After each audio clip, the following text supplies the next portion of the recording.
రాజీనామా చేయలేదని ఏ వాలంటీర్ దగ్గర నుంచి రిపోర్ట్ వస్తే ఆ వాలంటీర్ 5వ తారీఖు నుంచి ఉండడు.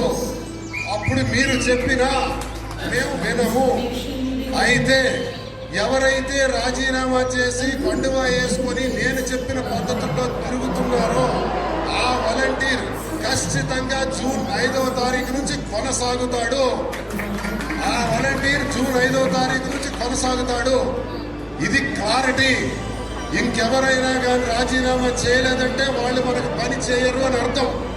కండువా వేసుకోలేదు అంటే వాళ్ళు మనకు పని చేయరు అని అర్థం.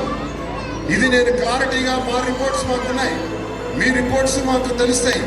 కాబట్టి అది ఎవరైతే రాజీనామా చేయలేదో వాళ్ళ మీద మేము కనీసం అంటే కనీసం దృష్టి పెట్టే ప్రసక్తే లేదని సందర్భంగా తెలియజేస్తున్నాను. అదొకటి మెయింటైన్ చేయాలి ఇమీడియట్ గా.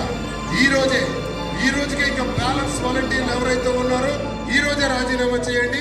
లేదా రేపు 3వ తారీఖు నాటికి ఇంకా ఏ వాలంటీర్ అయినా కానీ రాజీనామా చేయలేదని మాకు తెలిస్తే మాకు అక్కర్లేదు వాలంటీర్, వాడితో పని కూడా లేదు.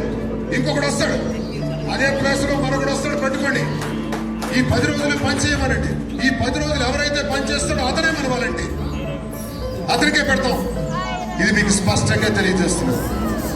మీరు ప్రతి గడపకు కూడా వెళ్ళి ప్రచారాన్ని ఉధృతం చేయాలని కోరుతున్నాను. అయిపోయింది, మన తిరుగులు అన్ని అయిపోయినాయి. ఇక్కడి నుంచి మీరు ఎక్కడ ప్రచారంలో కూడా తగ్గకూడదని తెలియజేస్తున్నాను. పోలింగ్ నాడు కూడా మళ్ళీ మనం సమావేశం ఇంత విస్తృతంగా పెట్టుకోవడానికి అవకాశం ఉండకపోవచ్చు. 13వ తారీఖు ఉదయం 7 గంటల కల్లా మనకి పోలింగ్ స్టార్ట్ అవుతుంది. 7 నుంచి 6 గంటల